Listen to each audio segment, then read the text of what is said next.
Welcome to The Daily Grind, a Bluff City Media daily podcast. Stepping up to the microphone is your host, Luke Hatmaker. Grab your favorite morning brew, and let's get to the show.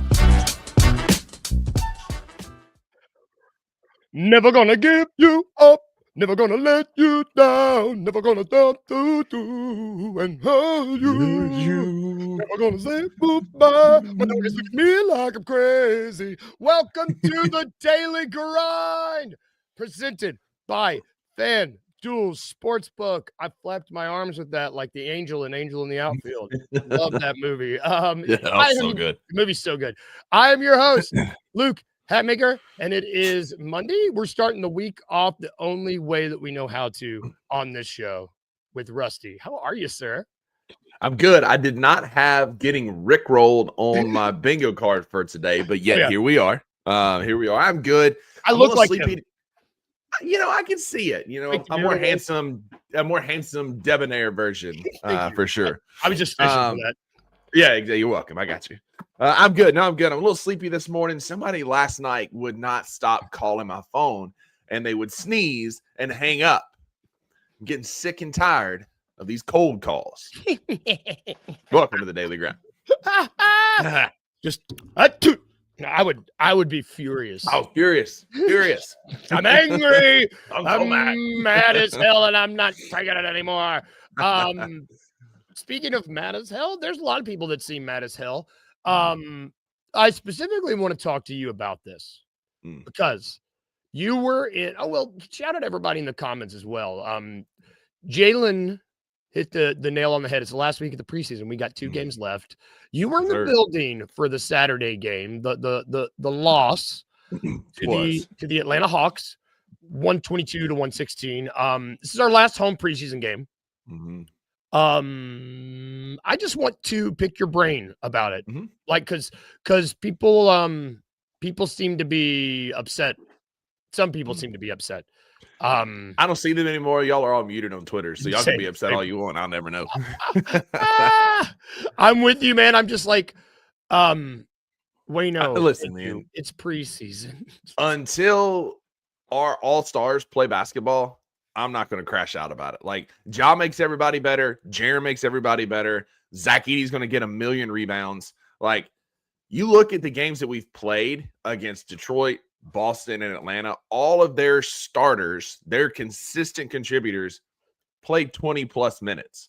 So that was 20-plus minutes of Trae Young, Cade Cunningham, Jaylen Brown, Porzingis, and specifically getting Porzingis, Dyson Daniels, Jalen Johnson, whose sidebar is going to be really freaking good this year. If he can stay healthy, like, that's the first time I've seen him play in person, and I just kept telling Maggie, like over and over, I'm like, that guy's really good, to the point she's like, you've said that. But I'm like that guy's going to be real. Like, Jalen Johnson is incredibly athletic and smooth. But they all played 20-plus minutes against the John Conchars of the world, the Lawson Loverings of the world, the PJ Halls of the world, right? Like, the only people who are going to get, like, consistent big-time minutes, in my opinion, early in the season are going to be KCP, Ty Jerome, Cedric Coward, Jock Landale. Other than that, like, Gigi, I haven't seen a lot of Gigi I hadn't seen a lot of him, a lot to like from him in the preseason. So there's things we can nitpick. But overall, like, you have to remind me, Luke, who won the preseason championship last year? Because I don't remember. No, I thought I was like, oh God, should I know? No, it doesn't matter. Preseason doesn't matter. Yes, there are things we can nitpick and want to see better. I would love to see the pieces, parts around John Jaren be better. It's fair to be concerned about that. But if you want to crash out, man, you just need to go touch some grass, because there's a long basketball season ahead of us, and these games don't even truly count. Man, I will never forget. I don't remember the year it was exactly. It was a different sport, but the Chicago Bears went 4-0 in the preseason. And boy, howdy, was I excited. And guess what? I think they won 5 games. That's it doesn't matter. The year the Bears went to the Super Bowl in 2006 and went 0-4 in the preseason. It doesn't matter. And it really, really, really, really, really doesn't matter when the 2 gentlemen that your entire team is designed around When they're out, it really doesn't matter. I Yeah. really. I mean, I don't. would like to win again. I'm like Jalen, like, no, it's not wanting too much. And I'm not saying that. Like, Yeah, I'm we not, wanna win I'm a not game. on my high horse this morning. Like, I want to win a game too. I'm very, very, very competitive. Like, I would love that. But again, at the end of the year, like, the preseason is not a tiebreaker for playoff seeding, nothing like that. Like, if we get swept, if we go 0-5 in the preseason, but then we start the season 5-0 because we get John and Jaren back, and this team kind of gels a bit more, then it was 100% worth both of those guys sitting out, getting healthy, getting their bodies right, and then we go whoop up on the Pelicans, the Heat, which I'll be in the building for game number 2. Like, we start 3 games at home. Let's go win. If we go 0-5, we win our first 3 home games, all of this will be forgotten. 100%. Yep, it'll be yesterday's news. I'm like Jalen. I am competitive, and I hate losing more than anything in this world, like at anything. And it's okay to not win a preseason game. We play Charlotte on Wednesday, right? Like, that'll be hopefully they can win that one. Watching this game and watching these first 3 home games, I guess, I'm so excited to see specifically Ty Jerome and KCP with the starters. I like everything I see out of those guys in every game. I mean, they're playing what? They're playing less than 20 minutes. I don't care. I love it. The biggest thing that jumped out to me on the telly, and I want to hear what it was like in the building, watching, to me, this was the game where I guess Cedric kind of, it was the best game of his preseason. And I mean, he was a +3, had 15 points in 22 minutes. He was 4 of 9. He was 6 of 7 from the line. I don't know, man. Like,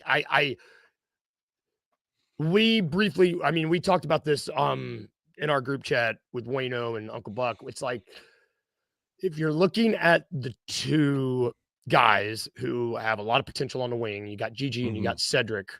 And we even mentioned Cam Spencer. If you look at the players who appear right now ready to contribute, it just looks like Cedric and Cam are just at a better place than Gigi still. And it's a bummer because I love Gigi. I'm not out on Gigi yet. It's just no. Like, it looks like he still just needs a little bit of he still needs coaching. And I'm not saying that's a good thing. You should need coaching, but it's like he still needs a lot of coaching. Yeah. Whereas Cedric and Cam both appear just to kind of be ready for the moment already. And this is just coming from a guy who's seen them play preseason basketball. Like, I don't know. I love Gigi. I'm still all in. I'm not selling my Gigi stock. I still am very, very high on Gigi because he's uber athletic. He just still needs to recognize his role as a contributor and not the guy. And that's what's frustrating, I think, the most about Gigi, because Gigi is still making the same mistakes going into year 3 that he was in year 1 and year 2, especially year 2. And last year he wasn't healthy, which was a big part of it. Yes. But like Wado said, like, I kind of agree with him. Like he said on 2 Buck Sports Show last week, like, I don't know that I'm buying the 20-year-old excuse anymore. He's 20, but he's going into his 3rd NBA season. You think about this, he is now officially one of the longest tenured Memphis Grizzlies now that we moved off on some guys, right? Because you got Ja, Jaren, BC. You've got him and Vince are roughly the same amount, Jitty and Santi. And, like, that's it. Like, the rest of the guys are new. And it's a new system. Like, I get that. But, Luke, like, it being in the building the other night, like, watching him, when he gets the basketball, like, he just dribbles a hole in the floor and looks down. Like, there were multiple times where he dribbled into traffic and Cedric Coward was by himself in the corner for a 3, and everybody saw it but Gigi. And then it was a turnover or a missed shot. Gigi is too much of an abyss with a basketball. That's my biggest frustration with him, is the ball gets to Gigi and then that's it. Like, you might as well like step away because Gigi's going to just dribble a hole in the floor and then put up an errant shot. And you see Cedric Coward buying into being a teammate already better. Also concerning in that Hawks game, Gigi was 0 for 5 from the free throw line. Like, Gigi's not doing any one thing super well right now, and that's what's concerning to me. He says all the right things, but on the court, the production is the same that we saw over the last couple of seasons. Man, there was, I think it was one possession, and it was really indicative of what you're talking about. I think it was the second possession of when the bench came in. I think because his first possession, they kind of drew a play up for him, and it looked like he took a shot, and it just didn't go in. The second possession, he got the ball. Cedric went to the corner, was wide open, and it's like you said, everything kind of stopped. I think he got fouled. He went to the line, missed both of the shots. The worst thing he could have done, he made his first 2 threes. He was 2 for 2. Yes. And then he was 2 for 5. Yes. And then he ended up the night 3 for 6, which is like, I mean, yeah, you finished 50%, but like there were some ugly threes that should not have been taken. And then to see Cedric, like I hope here soon we get fourth quarter said for all 4 quarters. Oh, because it takes him 3 quarters to warm up, and then drop 12 in the fourth quarter. And it's like, brother, if you did that for 4 quarters, that's 48 points. Like math, right? Yes. And he's looking good in these fourths. He's looking good. Like maybe he's just got that clutch gene that like in the fourth quarter it's gonna be him and Ja just back and forth, just making buckets. But right now, as we sit, like I believe in Gigi, but I would rather Cedric get those minutes as he's showing at least coachability in a sense that like he's not just saying I'm coachable, but he's demonstrating it on the court. Yeah, it's tough when this is a bad example. Is it a bad example? It's a bad example. Yeah, it's a bad example. I don't know. It's a bad example. I'm not even gonna say it. It was from Moneyball. Forget it. I'm just it's so tough when you don't want to give up on the kid, but there's someone who's really, really good right behind him who is like kind of everything else is saying to put him in. It's just tough because I really, really, really, really like Gigi, and the comments are popping off. And I love how divisive this guy is. You know, a lot of guys in the comments are saying sell. Some people are saying Tomas is going to be the guy to get the most out of it. Like, I love the conversation that develops around him. And like, if anybody can do it, I agree with Mikhail Angelo. Love that name. That Tomas can sort out Gigi. I truly think that. He says he's coaching him hard. I believe him. But like Wayno said, like in a game that got kind of close, you know, Atlanta was kind of taking it to us for 3 quarters. And in the fourth quarter, we outscored 41-33 and came within a cat's there, come back and win in that game. It's telling that off the bench, you had Javon Small and Cedric Coward both over 20 minutes, and Gigi finished the game with 13 minutes. And in those, you know, Cedric in 22 minutes was a +3, and Gigi was a -4 in his minutes. So it's just like Cedric is contributing to winning basketball. Like Wayno said, like there's only 48 minutes in a basketball game, in a regulation game. And those 48 minutes have to go like be divided in a way that puts you in a position to win. And at some point, it's going to have to be the guys that contribute to winning basketball and not are out there dribbling a hole in the floor. I mean, absolutely. I mean, and even to bring Cam into the conversation, Cam, 16 minutes, 11 points, +9, was 6 of 6 from the line. Like there's guys that are ready to contribute to winning basketball. Oh, can we talk about Omax for just a second? Because man, what is that, dude? Like, I see it. I see why he got drafted in the first round. I see why we took a flyer on him. But that dude is super raw. But I get scared when he gets to the ball, man. I'm like, I know. It's Lance Stevenson, right? Like, like you just never know what's going to happen. Like he is just as likely to dribble it off his foot 4 rows up in the stands as he is to get a mean dunk. But then he's good. Like he had like a great block against Atlanta. Like he's super athletic defensively.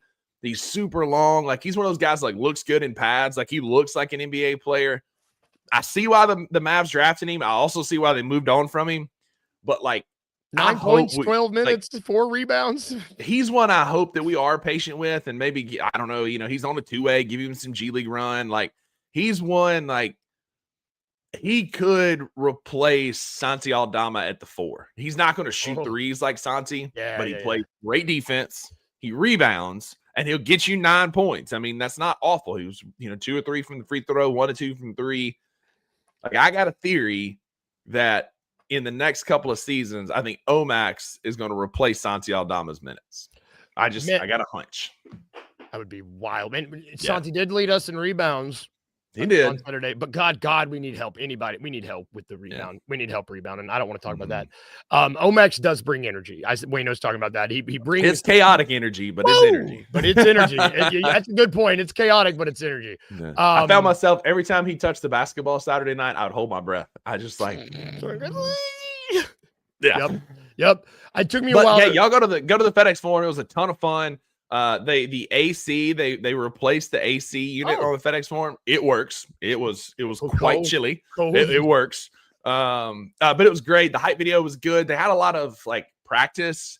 And Maggie's right. It wasn't the best hype video we've seen there, but a lot of it was from practice because we don't have much game film from Ty Jerome and KCP that we can use, right? Because they hadn't played a whole lot. Yeah. Hype video was good. The between like timeouts, between quarters, entertainment was great. There were so many fouls in the first quarter.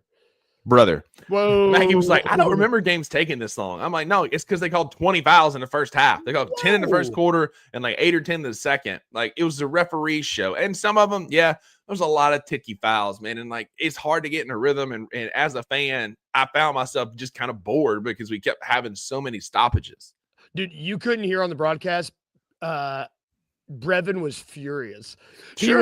He was like, I just want to watch him play basketball. I just want to watch him play basketball. And then it got quiet when one of the fouls, and you heard, I thought it might have been you. You heard somebody in the crowd go, we want to watch him play basketball. You heard it you heard the mic pick it up. And then Brevin goes, he's saying what we're all thinking. It was just really funny. And it did clean up after the second half. But God, I was worried about that first half, man. That was a lot.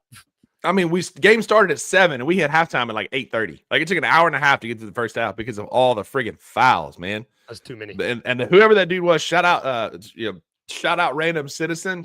Yeah, I agree. Like it was a nightmare. Yeah, I hopefully that's not a sign of things to come because it was not a fun product. We talked a lot about a preseason game. Let's take a quick break, and when we come back, we're going to talk the GM survey that was announced last weekend. We'll talk the lack of Grizzlies on it, which I guess has to be expected. There are like a couple things, but we'll hit that really quickly, and then we'll talk Monday Night Football right after this break.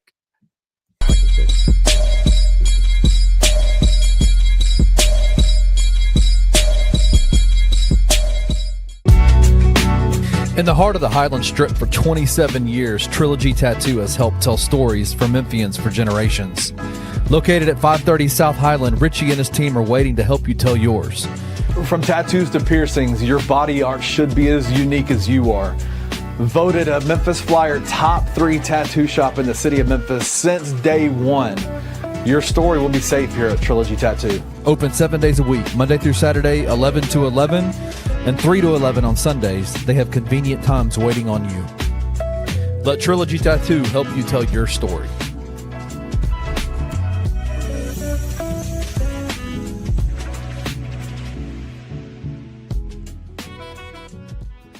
Also, I need to say this to Arkansas fans. Please don't advocate for Bobby Petrino to get that job back. Have some damn self-respect. They already are. Respect for yourself, brother. Please. I've read so many reports. I've talked to some people behind the scenes, and it's a real thing. It is. It's very. It has possible. momentum. Look outside. Look outside before you even think about hiring Bobby Petrino. But I'm scared they're just gonna hop right back into the after. A decade ago, this guy was making a mockery. Yeah, mockery your program. I just think you need to have a little more self-respect than that. But hey, winning cures all. To be honest, so especially when you got a coach that's just a short drive down I-40 that you can come calling on. But I'll leave that alone. There's too much momentum. Where there's smoke, there's fire. There's too much momentum for Bobby Petrino to get that job. And there's rumors of 25-30 mil in the NIL fund. The coffers are going to cough up to make this Arkansas team good again. I guess we'll see. Tune into the 2 Buck Sports Show with Rusty Witten and Drew Gann, Monday through Friday at 11 a.m. on the Bluff City Media YouTube channel.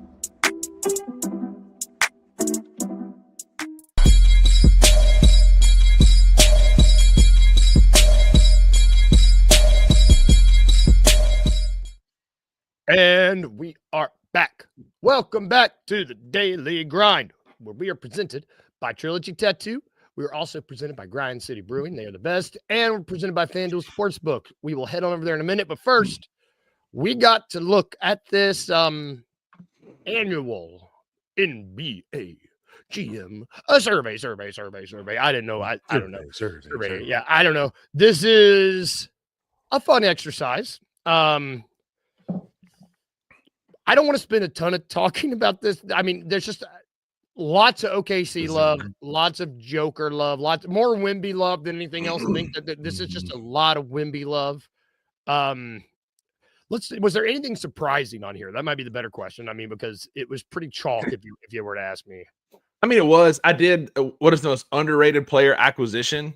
Desmond Bain being number one for that. 17% of surveyed GMs picked him ahead of Cam Johnson, Kristaps Porzingis, and then a big four-way tie. Jerome not being mentioned there is a bit interesting. The fact that we got the runner-up six-man of the year and on a very team-friendly contract. Yeah.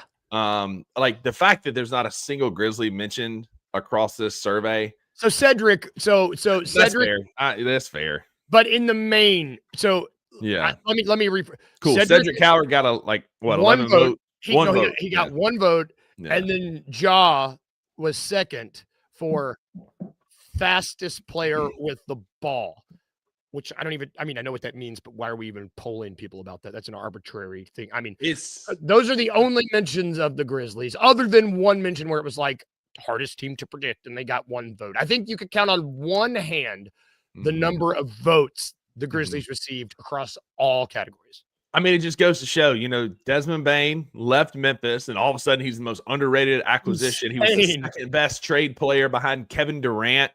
He jumped up in player rankings, dude. He jumped up every list of player rankings by 10 points just by switching teams. That's fine. We're looked down upon. We are the redheaded stepchild, no offense, Luke, as it were, in the NBA, as some might say. And so it's tough, man. But it is what it is. We're used to this. We're the outcasts. We are. It's Memphis versus everybody, as it always is. Yep. Cedric got one vote. Ja got second in that. The Grizzlies, hard to predict. Cool. But the ones that matter, best power forward, Jaren Jackson Jr. not even being mentioned is wild. Yeah. Ja Morant is one of the most, impactful players not being, picked. Wild. I don't know. It's just not even being mentioned in the best point guard conversation. Again, Jaren, there's two players that got votes for power forward. Giannis, that's fair.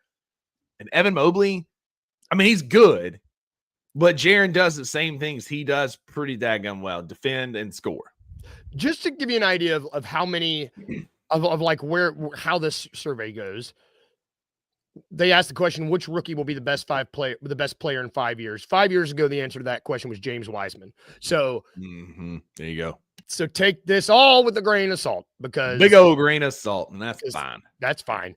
Let's switch gears a little bit, because we do need to talk Monday Night Football. Sorry, Wayno. We got a double header tonight of Monday Night Football. We got Bills at Falcons and the Bears, Commanders, Bears, which if you want to head on over to FanDuel Sportsbook, we're going to look at the odds for this, because they're interesting. I mean, so let's talk about the Bears and the Commanders first, because this is a rematch of the Fail Mary game, the game that single-handedly destroyed the Bears season. They didn't win a game after that. Commanders are favored. Money line is minus 270. 5.5 is the spread. All right, it's going to be a good game. Jaden versus Caleb. Yeah. I'm not going to bet on this one.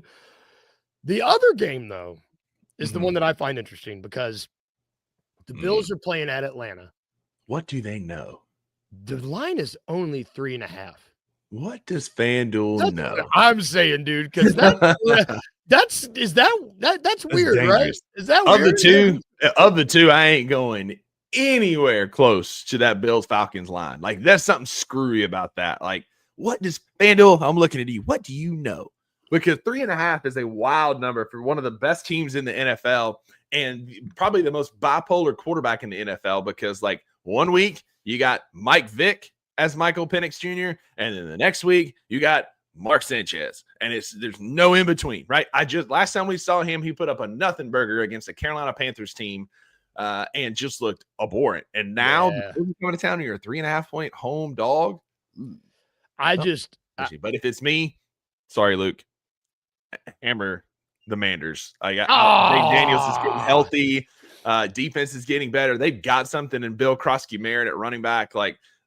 I'm kind of high on this Commanders team as they're getting healthy. I think Debo's been a nice acquisition for an underneath target for them. Terry McLaurin's re-signing was good. Like, let's talk about Debo because I have him in one of my fantasy leagues, and I need someone to tell me how many weeks is it going to take for me just to flat out start him because I haven't started him once because I'm scared. So Debo, for the longest time, Uncle Buck can attest to this. Like, he was my guy in League of Avengers in our fantasy football league, and I would draft him every single year.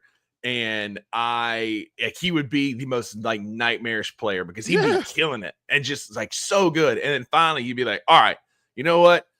I've taken like he'd have some bad weeks, like 3 or 4 bad weeks in a row. You're like, fine, I'm not going to start him. And then he'd go drop 50. And that's what's going to happen. Like, Luke, he's on your bench and he's doing really well. The minute you start him, he's going to give you a big old fat 0. I've been hurt by Debo far too many times. I haven't drafted him in the last 2 seasons because of that. But for the longest time, like, Debo was my fantasy dog because he would always put up numbers until he wouldn't. Okay, so thank you for talking me into it. So I made the right decision. And Jared is right. The Bears have like the worst defense.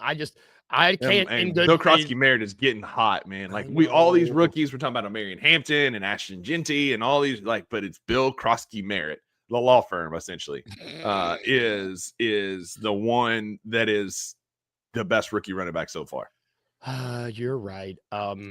Sorry. It's okay. And could be worse. Your head coach could still be Brian Callahan for some unknown reason. Like, hey, man, I don't understand why anybody and their mama wanted to beat Arizona because all that did was buy him another week of time. Then we laid that game against the Raiders yesterday was miserable. It set the game of football back 50 years. I saw a tweet. It said, if good offensive line play is your favorite part of football, then this Raiders-Titans game is not for you because 2 terrible offensive lines. We out-terribled them. And the worst part is the Patriots come to town next weekend. Mike Vrabel comes back to Nashville. Oh, God. And if he wins, if they beat us next weekend in Nashville, he will have more wins at home in Nashville in one game than Brian Callahan has in 2 seasons. And so, and also, like, he's going to be out for blood, brother. They're not going to call the dogs off. Drake May has looked good. Like, that game's going to be bloody. 50 next week. That game's going to be gross. Bet on that game. Bet on that game. Go to FanDuel and bet on that. Take the over and take the Pats. Yep. Pats by 50. Vrabel don't play, and he's going to be out for blood next week. You're absolutely right. Yeah. God, that's kind of exciting. I didn't realize I ain't leaving my house next weekend because that drive is going to suck going by the stadium. You're welcome. I'm going to make you talk about the Buffalo-Atlanta game a little bit more because I could have made It's a Trap be about Chicago Commanders, but I didn't because I don't want to. It is time for our daily dose of It's a Trap, presented by FanDuel, named after Admiral Akbar. I'm going to give you 3 bets. You just got to tell me which one is a trap. All right, tonight, Buffalo-Atlanta. See if you know something. To score 2+ touchdowns tonight in Atlanta. They're playing in Atlanta, right? Yes, I'm repeating that more for Mercedes-Benz, though. Yep. Okay. So, what are the odds to score 2+ touchdowns tonight? Is it Bijan Robinson plus 300, Drake London plus 400, or Josh Allen plus 700?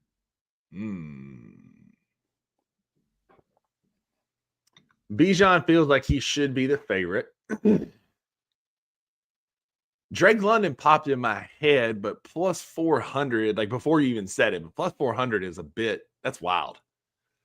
Josh Allen plus 700 feels appropriate. He could because he runs the ball pretty well. Yeah, I'm going Drake London plus 400. It's a trap. Let's go. Trap. You got it. You got it. You know, he is James Cook is plus 400. You got that makes sense. Bijan and Josh Allen, both those are right. Bijan's been pretty damn good this season. James Cook right behind him at plus 400. Drake London is the first wide receiver at plus 1,100. So I guess if you just think Penix is going to throw, if you think it's going to be Mike Vick tonight more than Mark Sanchez, put money on Drake London. Which Mark Sanchez are we talking about? We don't have to talk about that. I mean, any butt fumble or back drunk, either one. Stab. Jesus. The Michael Myers, Mark Sanchez, or the butt fumble? Mark Sanchez. Speaking of, I talked about this on $2 Sports Show. We pre-recorded last night because I got work training. But real quick, one of the bits that they did at the Grizzlies game that was a ton of fun was they had Michael Myers and yeah. Grizz with pool noodles, and they said go, and the participants sprinted to the other free throw line and had to make a free throw before they got hit with a pool noodle. And they had two athletic looking dudes, and then they looked like they play basketball, or at least were in good shape. And then this blonde lady in heels, and I'll be damned if the blonde lady in heels was the only one that made a free throw. The other guys could not make free throws for nothing. She walked down there on her second or third try, nailed it. But the funniest part was the other guys, they dribbled down the court like you're supposed to. She carried that basketball like a football, just run down the court. It was funny. Oh, wait, that's amazing. Before we get out of here, what was the best part of your weekend? It's Mondays are for lasagna. Was it the game? Was it Maggie time? Was that the best part? Yeah, always. Maggie time game was great. Memphis, this time of the year is great to be in Memphis because weather feels good. It's Oktoberfest season. Went to Crosstown's Crosstoberfest with a buddy, former coworker, which was a ton of fun. But yeah, man, just any Maggie time is good Maggie time. We did Trader Joe's, Grizz game, ate tacos and ganas together. It was a great weekend. Heck yeah. Mine was I'm by myself this weekend, so I got a lot of stuff done. Read a book. Problem with being by yourself is you also have to cook for yourself, and your boy didn't plan for that. So cereal it was. Well, let's just say someone has had Little Caesars 2 nights in a row. No free ads. That's gonna do it for our show today, y'all. Thank you guys for tuning in. We will be back tomorrow. Have a great day today at work. If you're not working, have a good day at home. $2 at 11, sane at 1. Have a good one. And if we can leave you with anything at all, remember, first thing, be a little weird. Second thing, remember to smile. Bye, guys. Have a good day. See you tomorrow. Thank you for listening to The Daily Grind. If you enjoyed this episode, leave a rating and a review wherever you download your podcasts. Also, like and subscribe to Bluff City Media's YouTube page. We'll see you back here next time.